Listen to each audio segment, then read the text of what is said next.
இது ஒரு சக்கரம். ஸோ இந்த சக்கரம் வந்து துரோக சக்கரம். ஸோ இந்த துரோக சக்கரத்தை நம்ம இந்த இடத்துல பிடிச்சி இப்படி நம்ம சுத்தலாம். என்ன காரணம்னா, அனைத்து சமூக மக்கள், எல்லா மக்களும், உதாரணத்திற்கு பெண்கள், இளைஞர்கள், சாமானியர்கள், அரசு ஊழியர்கள், விளிம்பு நிலை மக்கள், விவசாயிகள், மீனவர்கள், வணிகர்கள், மாணவர்கள், பட்டியலின மக்கள், சாமானிய மக்கள்.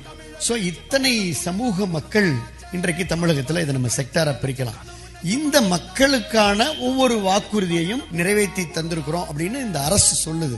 இந்த திராவிட முன்னேற்ற கழகத்துடைய அரசு, முதலமைச்சர் ஸ்டாலின், நீங்களே வாங்க, இந்த சக்கரத்தை இப்படியே நான் சுத்துறேன், சுத்தி அது ஏதாவது ஒரு இடத்துல நிக்கும். மாணவர்கள் நிக்குது, நீட் தேர்வு ரத்து செய்யப்படும் என்று வந்திருக்கிறது. நீட் தேர்வு ரத்து செய்யப்பட்டிருக்கிறதா என்பதை பொதுச் செயலாளர் 46 கூட்டத்திலையும் கேட்டுக்கிறாங்க. ரத்து செய்யப்பட்டிருக்கிறதா?